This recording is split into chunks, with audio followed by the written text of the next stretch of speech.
All right, everybody, let's talk about a holiday reset and why we don't need to start over. If you're listening to this thinking, I'll just start fresh next week, no big deal. Maybe I'll just start next year. I want you to come hang with me. Take a listen to this podcast because you don't need to start over. You didn't fail, you didn't fall off, and nothing is broken. Let's be honest here. The holidays, they disrupt everything. Am I right? Like our routines, our sleep, our food, work schedules, kids are home. Some of us are working extra shifts during the holidays. We're carrying extra leadership responsibilities. And somehow we convince ourselves that struggling during chaos means that we failed or that we lack discipline. Come on, guys. You run everything. You do not lack discipline. You are all superheroes. Let me just share a little story with you. So, I actually had a decent amount of work time off, like peri-holiday, and was stoked about all these things I was going to do for the kids. And I had all these amazing things I wanted to get done before end of 2025 for business. I had all these deadlines set. I had a clear plan laid out. And then my dad was in the hospital. And so was I, right? By his side, making sure things were getting done. Great news is he is doing good. He's recovered, doing very well, extremely thankful. And I'm very thankful to all of my friends and my family and my amazing clients that were huge supporters and all the prayers that they sent during that time. But let me share with you how I fell off. We were driving an hour and a half to the hospital every day to spend with him. And I would try to prep. I'd fill my water tumbler. I'd take a protein shake. I had my little lunch tote filled with like protein centric snacks, those sorts of things. So we didn't completely fall off and we could hit our bare minimum protein I'd pack for my mommy and I. And thankfully, they had a little Panera there in the hospital. So if all else failed, I could go down and get like a harvest bowl with some extra chicken. But I still didn't hit my water goals because I wasn't running out to the nurse's station every time. And I was just like a little bit more stressed and we were super tired because we weren't getting sleep. So I had a little bit more caffeine to compensate than I typically would. And I wasn't getting steps because I was in a hospital room with my dad, just wanting to be there with him and making sure that I didn't miss when the doc came in. And funny enough, my mom, boy, she really listens up. We were coming up to my dad's room. He was on the ninth floor and she like clicked six on the elevator. And I said, "What are we doing?" And he's on floor nine. And she said, "We're taking the stairs." She goes, "I'm not going to take nine flights of stairs, but we're going to get off at six and we're going to take those stairs up to nine." I was like, "Hell yeah, Ma." And it felt good to know like we were getting some intentional movement in, even though I wasn't hitting my 10K steps. I wasn't getting my intentional lifts. We were behind in sleep, probably a little under on protein.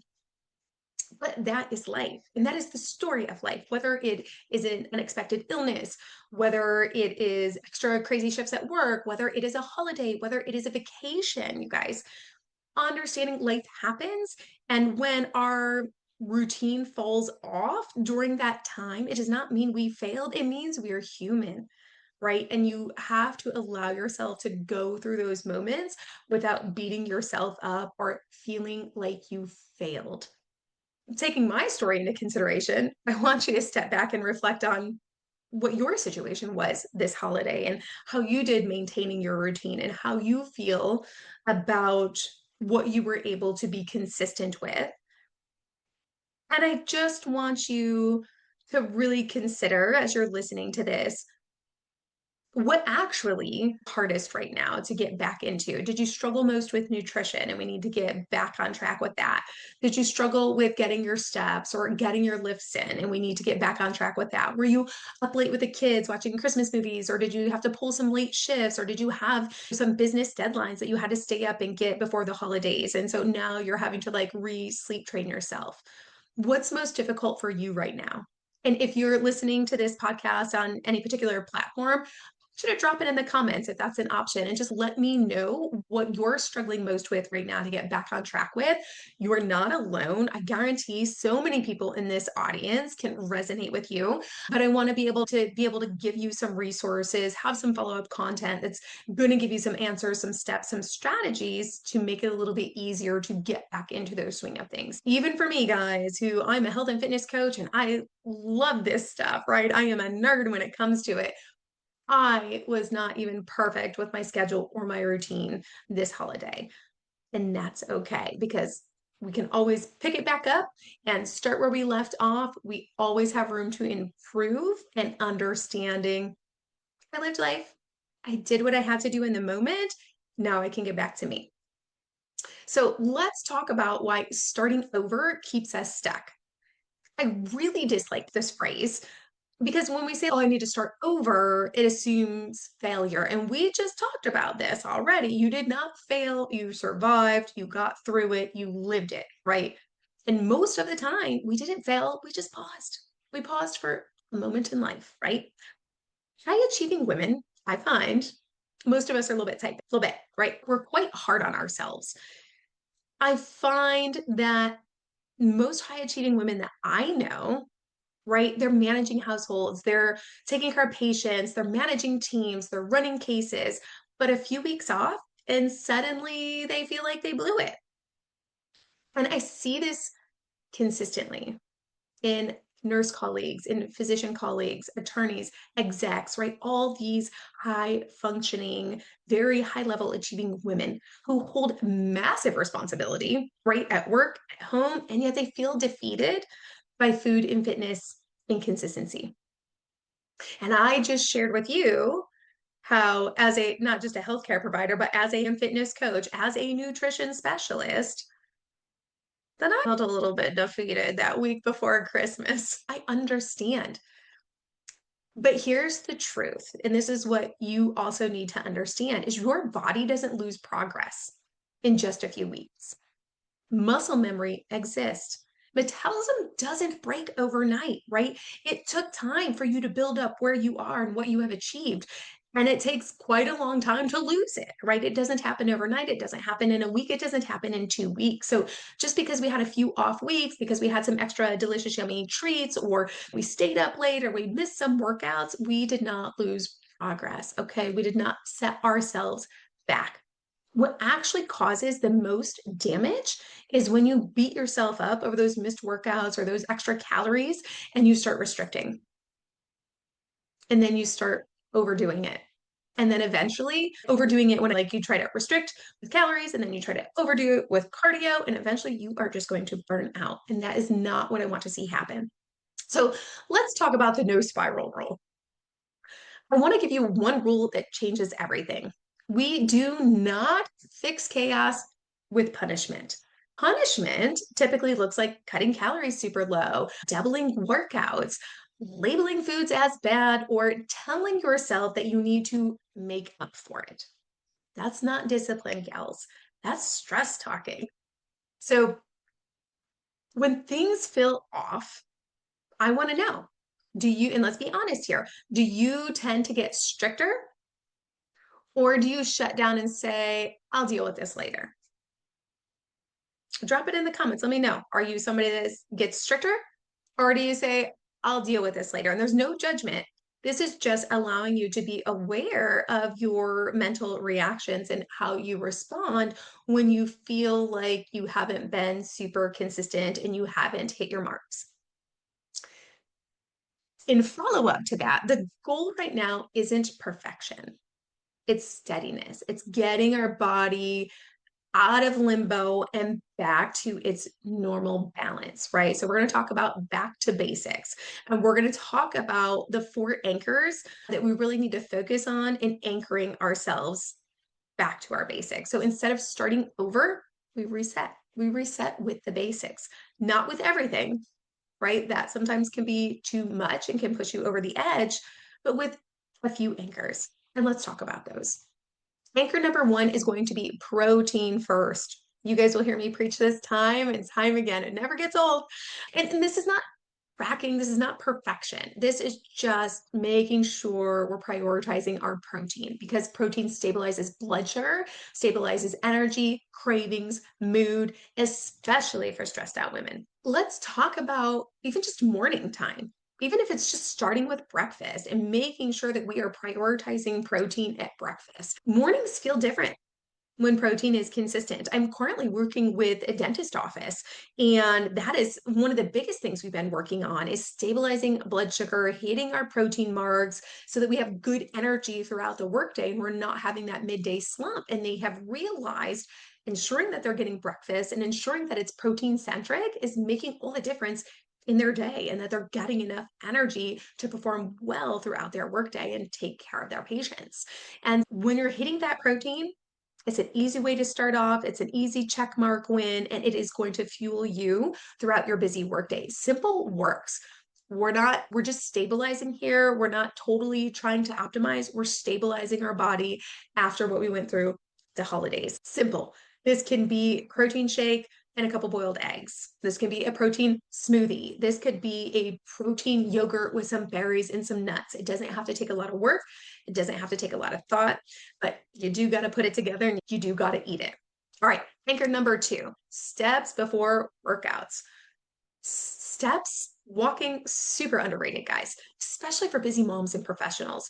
Steps actually help regulate stress hormones and they reconnect us to our body. So, a walk between meetings, a walk after a shift, or during some mental overload when you're really experiencing it, if you have the ability to take, even if it's just 2 minutes, 5 minutes, 10 minutes, great. But even if it's just a couple minutes to walk away, get some deep breaths, get some steps in, it's really going to help reset our body. Anchor number 3 is sleep. Sleep is really our lever to performance and how we show up and we function each day. Sleep isn't a reward, it is literally a requirement. So I don't want it to be like, oh, if I get X, Y, and Z done today, I'll get to bed early and we'll really get some sleep. No, it's we need to get to bed on time. We need to get optimal sleep so I can function well tomorrow and perform at my best and really check off that list. You cannot out train poor sleep. You cannot out eat poor sleep. I have so many women that come into this program that they've been like doing the things, but they're not getting the results. And as soon as we hone in on their sleep and we change their schedule a little bit, those results just start coming faster than ever. Sleep impacts cravings. It impacts patience. It impacts decision making. And I know all of you are high functioning women. You need to be able to make those decisions. And some of you in a very quick time frame, right? Because it can be life or death depending on your profession. So really important we get that sleep. And again, this is something that I'm also seeing with my 12-week nutrition set program that I'm working with a dentist office. They're realizing like once they change their nutrition and we have certain timing with our meals, their cravings are improved. They're gone. They are having better cognition at work. They are able to make more rapid fire decisions. So I definitely want to make sure that you are prioritizing that sleep, that you're developing a good sleep routine. And this really is going to put you back into play, put you back into action. This is a very important reset. Anchor number 4 is going to be one structured meal. Everything feels chaotic. We want to anchor one meal. So whether that's your breakfast or whether in the middle of your workday you've packed like a solid lunch, not a salad lunch, a solid SOLID lunch, right? That has everything in it that you need to nourish your body and fuel you, keep cognition high, stabilize blood sugar, you are going to perform very well. Or maybe that just doesn't happen during your workday. Maybe it's coming home and anchoring and having a great go-to meal with your family. Whichever it is for you, whatever works best for your schedule, I want you to find it and I want you to focus on it and you're going to plan it each day. It needs to be balanced, it needs to be protein centered. And if it's that evening meal, then it can be family friendly. A go-to dinner can bring back calm into your day, right? And when you're already busy, pulling out the Instapot, the crock pot, or like one sheet pan wonders, like that's where it's at for the busy working mom. If you make decisions all day long, patients, clients, teams, the last thing you need is a complicated plan, right? Decision fatigue is very real. My sister-in-law will say she gets home from work and her husband wants to do X, Y, and Z. He's been waiting. And she says, now listen, I've been peopling all day. I just need a mental break. I need 60 minutes, please. But it is so real when you are making decisions all day or you're putting out fires all day long. That decision fatigue, that mental fatigue is very real and it can be very straining. So your routine shouldn't rely on motivation. It should run even on your hardest days, even when you are mentally fatigued, physically drained. We need something that's easable and sustainable not complicated. Move into the new year without resolutions. I said that, without resolutions. Yes, we want to reflect what did we do well in the last year? What would we like to improve upon? But I'm hoping that you already have somewhat of a routine and we just need to optimize it a little bit. We're going to continue doing the things moving forward. We just learn what fits our schedule a little different and can tweak it so we can have improved consistency and better optimization. So New Year's resolutions, I feel like, are usually built on pressure, right?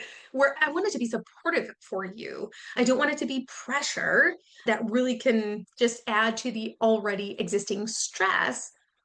We want it to be something that's going to support you and something that's sustainable. So instead of laying on the pressure, I want you to ask yourself instead, what works when life is calm?